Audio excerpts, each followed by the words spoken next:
All right. Never thought it'd be hard to fit in. When I started preaching, I never thought it would be hard to fit into a particular time. Like, how am I going to talk for that long? And now, I have the preacher's disease. I just start talking and don't stop. I would ask you to turn to Genesis 1. I have rather a lengthy introduction for you today. If you'll bear with me, I can't read with those on. But a man told a story. He had been to Moscow to speak at geopolitical something there. And he was there he's an apologist trying to talk about God in that atheistic place. And he said, one man just kept looking at him the whole time, icily, and he knew, that guy didn't want to hear it. And so when he got finished, spoke for about 45 minutes or so, he got finished, then he takes questions, and that was the first man to ask a question, and he says, "You've been talking all this time, 45 minutes I've been sitting here, you've been talking all this time about God. What are you talking about? What is it you're even speaking of?" And he answered him, "You're an atheist?" And he said, "That's right." And I said, "Well, what are you denying?" "A theist without God. What are you denying?" But the atheist raised a good question. Who is God? And we just talked about that a little bit this morning from the standpoint, He's the creator of the universe. And I was listening this week to a recorded show. It was recorded in 2019 sometime, called Uncommon Knowledge.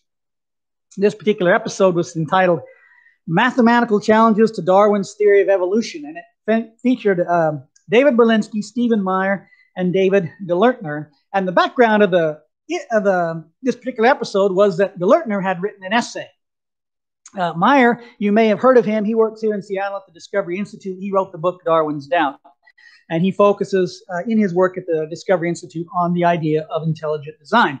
But it was fascinating to me to hear the kinds of things that they said. As I said, Gelertner had, it's probably not how to pronounce his name, but anyway, he had written an essay for the Claremont Review of Books entitled "Giving Up Darwin, a Fond Farewell to a Brilliant and Beautiful Theory." And he wrote that in 2019. And part of the reason he wrote that was the research that's come out, one of them being Stephen Meyer's book, Darwin's Doubt. And his essay begins this way: "Darwinian evolution is a brilliant and beautiful scientific theory. Once it was a daring guess. Today, it is a basic credo that defines a modern worldview. Accepting the theory as settled truth, no more subject to debate than the earth being round or the sky blue or force being mass times acceleration, certifies you as a devoutly orthodox in your scientific views, which in turn is an essential step towards being taken seriously in any modern intellectual life. But what if Darwin was wrong? Like so many others," he wrote, "I grew up with Darwin's theory and had always believed it was true. I had heard doubts over the years from well-informed, sometimes brilliant people, but I had my hands full cultivating my garden. And it was easier to let biology take care of itself. But in recent years, reading and discussion have shut that road down for good." It's the kind of thing you don't really read very often. But he goes on, the whole tenor of his essay was a lament that Darwin's theory is now untenable in terms of origins, not in terms of small changes, but in terms of origins and of what we see, it's untenable. And he laments this loss of the theory, and also he laments this worldview orthodoxy, as he calls it, in the universities that exists around the theory. Now, if you follow this, both of those points are known to you. That's nothing new, but I just found it surprising to hear it discussed so openly. And the crux of the talk was wrapped around the likelihood, or unlikelihood, I guess would be a better way to say it, of random mutations being able to create what we see around us, that it was essentially impossible to do. He has some staggering numbers in there. I'll give you the reference if you want to go see it, want to go read it. Well worth your time. Which is not to say that natural selection does occur. It does, and he doesn't argue about that, but that natural selection plus random mutation just simply cannot possibly explain what we see around us, either origin or diversity. And if you're familiar with Berlinski, he's been saying this for quite some time. When Dawkins wrote his book, The God Delusion, Berlinski wrote his book, The Devil's Delusion, as an answer to that book. Berlinski, not a believer, a skeptic. Gelertner, as far as I'm aware, not a believer, a skeptic. They're not writing religiously. They're writing from the standpoint of biology. I don't expect to hear that kind of commentary, though, about the unlikeliness of it occurring, being in any 10th grade biology books anytime soon. I did this week take a quick look because I was curious at one curriculum that was online. Everything's online, and sure enough, They're still talking about peppered moths. I feel sorry for kids today who still have to sit and listen to peppered moths. Good grief. We don't have a better example of evolution than peppered moths? No, they don't, apparently, because that's what was in there. Well, anyway, I won't bore you with peppered moths. But these, not to say that these men are becoming theists. They're not. Meyer is. The other two are not, let alone Christians. They're just talking about mechanisms. But he closes his essay with this. He, that being Darwin, now poses a final challenge. Whether biology will rise to this last one, as well as it did to the first, when his theory upset every apple cart, remains to be seen. How cleanly and quickly can the field get over Darwin and move on, with due allowance for every Darwinist having to study all the evidence for himself? This is one of the most important questions facing science in the 21st century. Now, if you follow these things, you know not very many people ask that question, but he asked that question. And all this got me to thinking. And it got me to thinking how absolutely wonderful and marvelous the scriptures are. Here is Moses writing somewhere around 1500 BC, so 3,500 years ago, give or take. Here's Moses riding in chariots, watching pyramids be built, with no idea that the earth is round, or that it orbits the sun, or of the vastness of space that's out there, or of cells, or of genes, or of DNA, of the incredible complexity of those microscopic, smaller than microscopic things. Here's Moses taking his stylus in hand or whatever he had and writing down an account of creation better that's held up for 3,500 years. At some point, I keep planning to write this sermon about Moses, as he's either the most brilliant man ever in the history of the world, or else he had help from the God of heaven to write what he did so many years ago. I can't see any other explanation. Everything in this country that people believe about human rights and equality all comes from Genesis 1:27. It doesn't come from Socrates, it doesn't come from Aristotle, it doesn't come from the framers, it comes from Moses. For us, it comes from God. The idea of the rule of law that we hold in this country, or at least some people hold in this country, that the law applies to everybody, doesn't matter, rich, poor, young, old, king, peasant, doesn't matter, the law applies to everybody. They didn't get that from the Greeks, didn't get that from the Romans, didn't get that from the Babylonians, got that from Moses too. But that's another sermon. Today, I just want to talk about, refresh your mind, and I guess meditate's the best way to say it, on the greatness of our God as the Creator God. If you would turn to Genesis chapter 1. I guess I already said that, didn't I? In the beginning, God created the heavens and the earth. The earth was without form and void, and darkness was on the face of the deep, and the Spirit of God was hovering over the face of the waters. And then God said, "Let there be light." And there was light. God saw the light, that it was good. God divided the light from the darkness. God called the light day, and the darkness he called night. So the evening and morning were the first day. And then God said, "Let there be a firmament." Probably not the best word, but let there best translated word, but that's what's in here. I'll just stick with it. "Let there be a firmament in the midst of the waters, and let it divide the waters from the waters." And thus God made the firmament, divided the waters which were under from the waters which were above. And so it was. And God called the firmament heaven, and evening and morning were the second day. And then God said, "Let the waters under the heavens be gathered together into one place, and let the dry land appear." And it was so. And God called the dry land earth, and he called the waters seas, and God saw that it was good. And then God said, "Let the earth bring forth grass, the herb that yields seed, and the fruit tree that yielding fruit according to its kind, whose seed is in itself on the earth." And it was so. And the earth brought forth grass, the herb yields seed according to its kind, and the tree yields fruit, whose seed is in itself according to its kind. And God saw that it was good.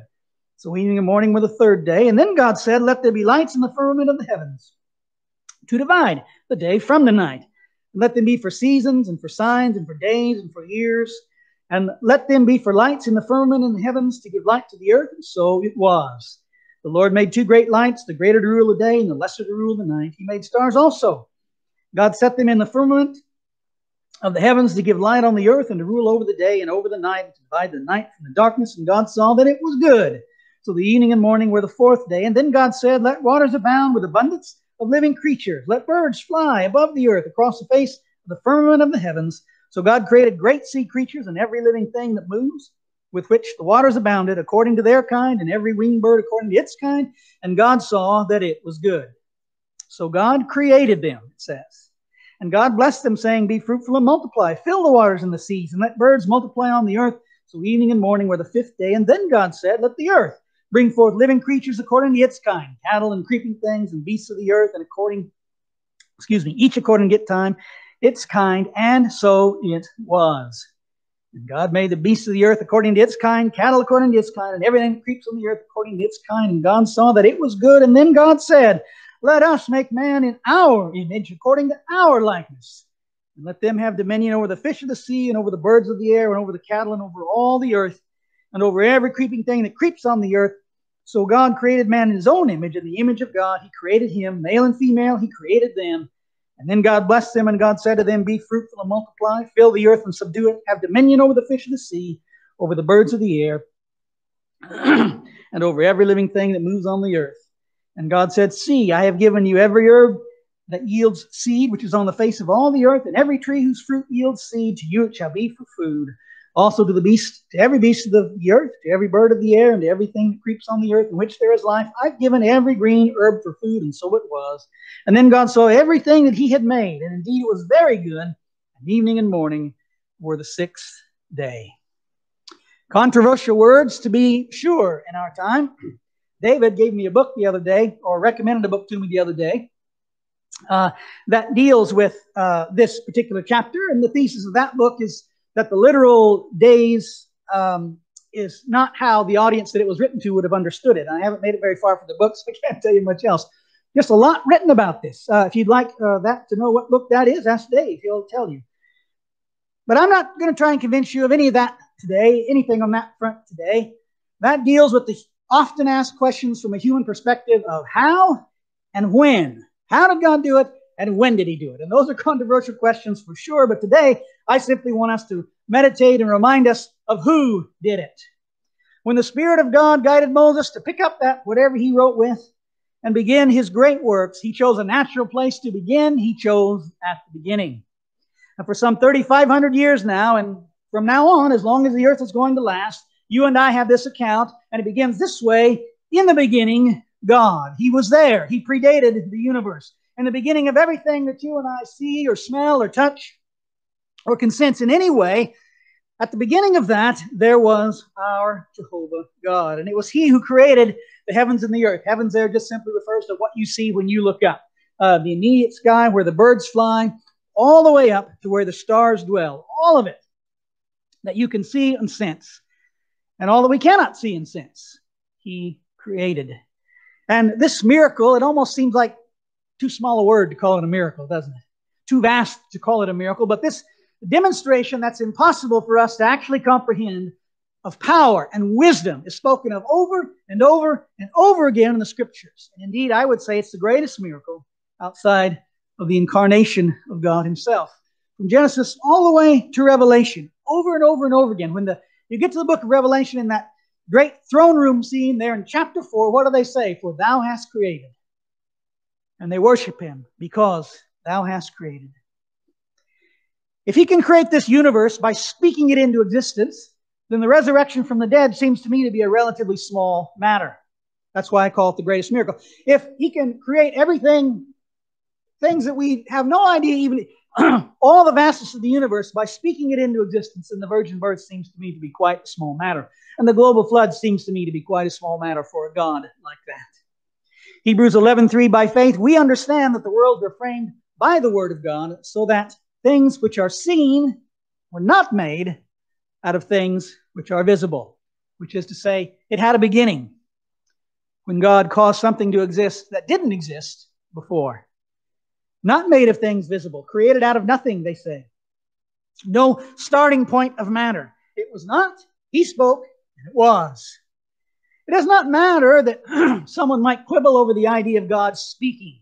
Oh, God spoke. Did God have a voice box? And did he have lungs which pushed air over that voice box? And did he have a tongue to form words? And when it says he fashioned man out of the dust of the ground, did he reach down with his hands? Does God have hands? Those kind of questions are just vain attempts to dodge and evade the weight of what is being said here. We might liken it to a child throwing pebbles at the rock of Gibraltar to bring it down. To quote God himself, where were you when I laid the foundations of the earth? Tell me if you have understanding. Job 38 and verse 4. No, those anthropomorphisms, I can't even pronounce it. Audrey's going to beat me. I can't say it. Anthropomorph, those things that are written about God in human ways so that we can understand, they don't diminish what's being said. And with each passing year, as humanity's knowledge of the natural world grows, the greatness and the majesty and the wisdom and the honor due to God grows right along with it. You know, Moses didn't know anything about cells. And 100 or 150 years ago, when people first started to see cells, they thought they were simple. They thought they were simple. But now, as technology progresses and people learn and they're able to look more closely at these things, it turns out the cell's incredibly complex.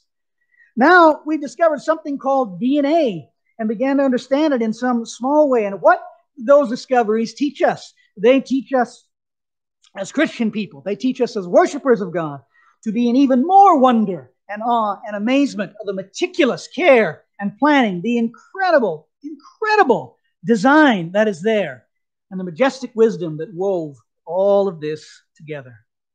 I would dare say that creation is a better explanation now than it was in Moses' day.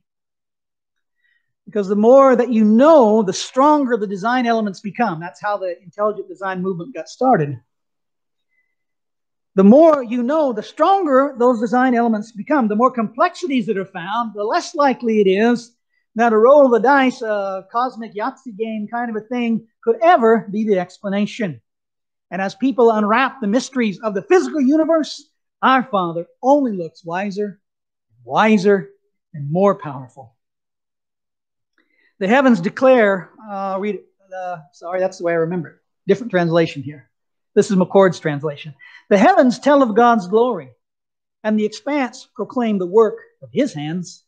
Every day pours forth information, and every night breathes out knowledge. There's no speech, and there are no words. Their voice is not heard, yet their sound goes forth in all the earth, and their words to the end of the earth. In the heavens he has made a dwelling place for the sun, which is like a bridegroom emerging joyously from his bedroom, like an athlete running his race. At the horizon the sun rises and circles the west. There is no hiding place from its heat. Psalms 19 in McCord's translation. David was a shepherd, and I just imagine him, and so can you, lying out under the stars and lying out being out in the field in the hot sun in the day. No idea of what you and I take for granted as knowledge of what's up there. He had no idea of those things.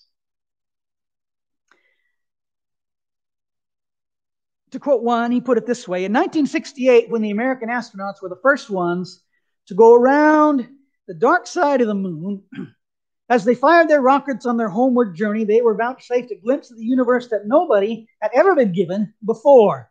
And they saw the earth rise over the horizon of the moon, draped in a beauteous mixture of black and white, garlanded by the glistening light of the sun against the black void of space. And these human beings, in getting a glimpse of that, found no poet, no lyricist, and no philosopher to come to their aid to describe their awe-inspiring experience. Only one sentence said it for them, and we heard it across the world, and that sentence was, in the beginning, God.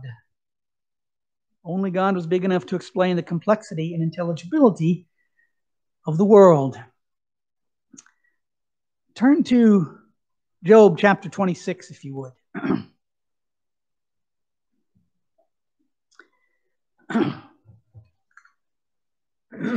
Job chapter 26. Job is having his discourse. In this chapter, he talks about man's frailty and God's majesty. We're just going to talk about the majesty part today. So we pick up in verse 5. The dead tremble, those under the waters and those inhabiting them. Sheol is naked before him, and destruction has no covering. He stretches out the north over empty space. He hangs the earth on nothing. He binds up the waters in his thick clouds, yet the clouds are not broken under it. He covers the face of his throne, and he spreads his clouds over it. He drew a circular horizon on the face of the waters at the boundary of light and darkness. The pillars of heaven tremble and are astonished at his rebuke. He stirs up the sea with his power, and by his understanding he breaks up the storm. By his spirit he adorned the heavens. His hand pierced a fleeing serpent. Indeed, these are the mere edges of his ways, and how small a whisper we hear of him. But the thunder of his power, who can understand? How big is God? Most of us live in our own little world. Sometimes I feel like I need to get some new illustrations. I've used this one before, but it was a while ago, so a lot of you never heard it.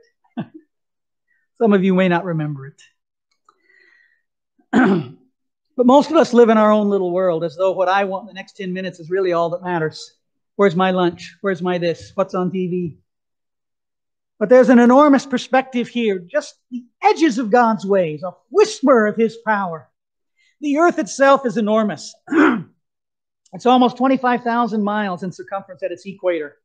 And if you don't like math, well, 25, never mind, skip that.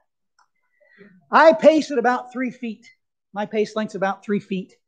So it would take me 43 million steps to walk around the earth at its center. But the earth is actually quite small from a universal scale. Our sun is much, much larger.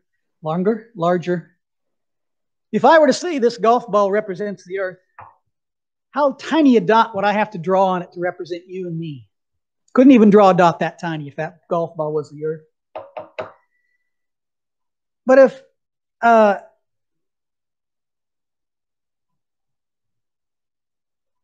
it's 1.68 inches. Sorry, I lost my place there. Now, if this were the diameter of the earth, then the sun diameter is 15 feet.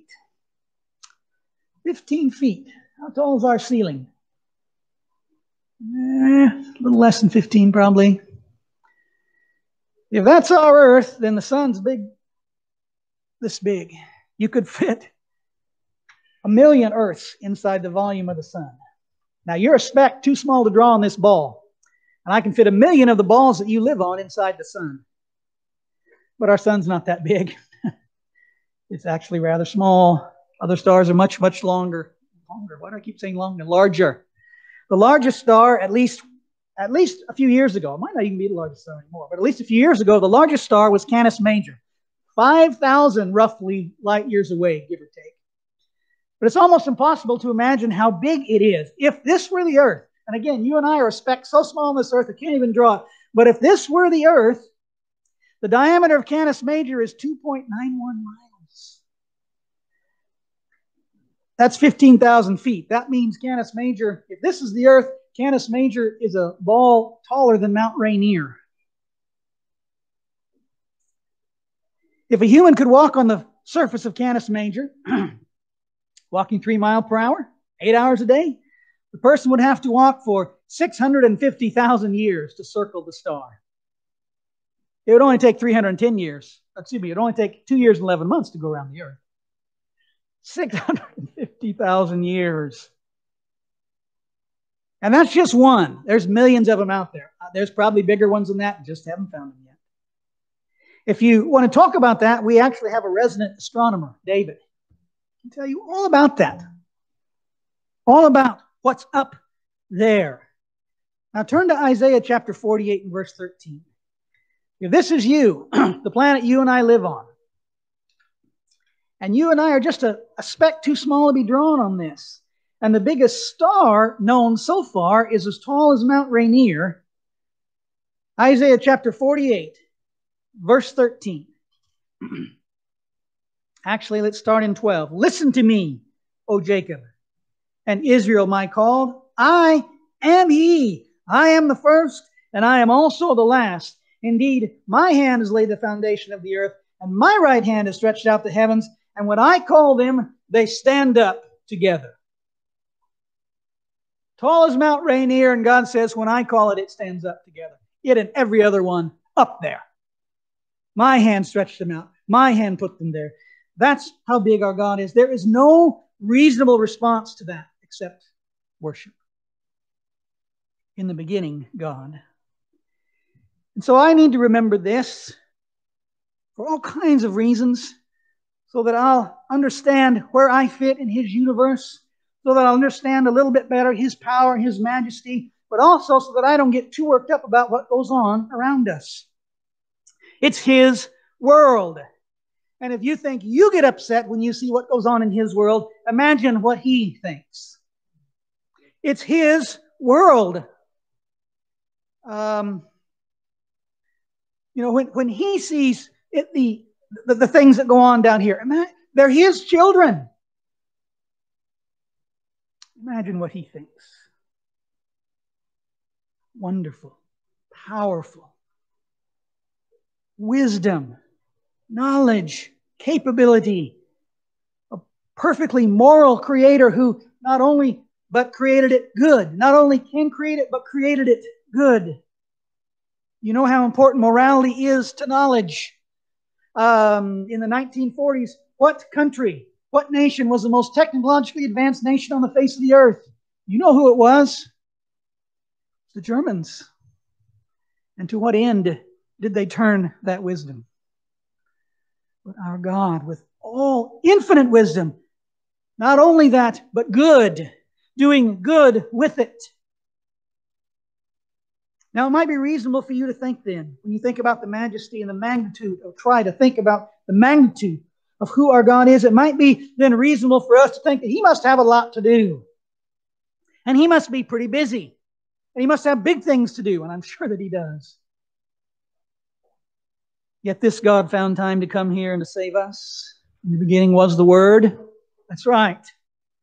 And the Word was with God, and the Word was God. He was in the beginning with God, and all things were made through Him, and without Him nothing that was made was made. In Him was life, and that life is the light of men, and the light shines in the darkness, and the darkness did not comprehend it. And the Word became flesh, and He dwelt among us, and we beheld His glory. Not the glory of Canis Major. That's glorious. Not the glory of the moon in the night sky on a full moon when you can go out and it feels like it's day, it's so bright. That's glorious. But we beheld His glory, Jesus Christ, the incarnate God, the only begotten of the Father, full of grace and full of truth. You might think that He's busy, and He is. But He left heaven and He came here. Philippians 2, we won't read it. He talks about that. He laid those things aside to come here. Imagine someone who can create what you see. The magnitude of what He laid aside in order to come here for you and for me. He came to bring light to the darkness that had enshrouded His world. He came to bring life to His creation. He came to redeem and transform and sanctify and share His glory with us. And while He was here, He said things, magnificent things, wonderful things. Luke chapter 12 and verse 6, are not 5 sparrows sold for 2 copper coins, and yet not one of them is forgotten before God. But the very hairs of your head are all numbered. Do not fear, therefore. You are of more value than many sparrows. Do you know how many sparrows there are in the world? They're everywhere. As far as I'm aware, there's sparrows on every continent except maybe Antarctica. They're ubiquitous, as they say. They're everywhere. And Jesus said, my Father knows every single one. And not one does He forget. And then He says He knows you. And you He will not forget. And He knows the hairs on His head. So friend, brother, remember, whatever happens down here, He knows you and sees you. Sister, do not forget, He knows you and sees you. Who's the youngest in here? Probably Rose. From little Rose here, He knows everything about little Rose. To the oldest in here, Garth tells me it's him. I'll take his word for it. To Garth. Everything is known. Nothing is lost. The intimate details of life, the fears, the hopes, the joys, the cries of joy that your heart makes, and the cries of sorrow that your heart makes. He knows them all. You don't get lost somewhere between Canis Major and here in the 5,000 light year trip. The very hairs of your head are numbered. Do not fear, therefore. You are of more value than many sparrows. If He counts the sparrows, will He not count you? This God, the one big enough to call stars like you and I would call pet dogs, they stand up. This one is small enough to know the most intimate things about our life. All power, all knowledge, immeasurable love for His creation. Who is God? That's who God is. Powerful enough to speak, and it was. To design it, and it was. Powerful enough to know the thoughts and intents of every one of our hearts. Powerful enough to make plans for our good and not for our failure. That's who our God is. This man, Dr. Geltner, talked about Darwin's theory being beautiful. In comparison to what? mindless, purposeless, accidental. Didn't come from anywhere, not going nowhere. Soon to be gone, soon to be forgotten, no one to care, just nature, red in tooth and claw. I'll soon pass from this earth, and within a few years, probably likely Rose will be the last one to ever even know that I was even here. Just a few years. Pass into anonymity. That's beautiful. There's a song in our songbooks. I don't really know it. But the lyric says, beautiful, beautiful. Jesus is beautiful. And He makes beautiful things of my life. I'll take the Lord of glory over Darwin, smart as he was, and his theory any day. Beautiful, beautiful. Jesus is beautiful, and He makes beautiful things of my life. There might be someone here today who wants to give their life to that God. It's already in His hands, but what I mean by give is I mean willingly surrender that life over to Him, the control of it, as Chris did last week. Maybe someone out there who hears me who wants to know that great God better. Today is the day, friends. If we can help you in any way, I invite you to make that known. I just close with a reading from Isaiah 40, and then we'll have our song, and you can make those things known. I'm going to read the whole chapter. I guess I won't. I'll pick up in 21. Have you not known? Have you not heard? Has it not been told you from the beginning? Have you not understand from the foundations of the earth? It is He who sits above the circle of the earth, and its inhabitants are like grasshoppers, who stretches out the heavens like a curtain, spreads them out like a tent to dwell in. He brings the princes nothing. He makes the judges of the earth useless. Scarcely shall they be planted, and scarcely shall they be sown. Scarcely shall their stock take root in the earth, when He will blow on them, and they'll wither, and the whirlwind will take them away. To whom then will you liken me, or to whom shall I be equal, says the Holy One. Lift up your eyes on high, look around, and see who has created these things, who brings out the hosts by number. He calls them all by name. By the greatness of His might and the strength of His power, not one is missing. Why do you say, Jacob, and speak, Israel, my way is hidden from the Lord? My just claim has passed by. Haven't you heard and haven't you known? The everlasting God, the Lord, the creator of the ends of the earth. He neither faints nor is weary, brother. His understanding is unsearchable, and He gives power to the weak, sister. And to those who have no might, He increases strength. Even the youth shall faint and be weary, and the young men shall utterly fall. But those who wait on the Lord shall renew their strength. They shall mount up with wings like eagles. They shall run, not be weary. They shall walk and not faint. There is nothing, no one like the God whom we serve. If you're subject to His invitation this morning, I invite you to make that known. We'll stand, and David leads us in this song.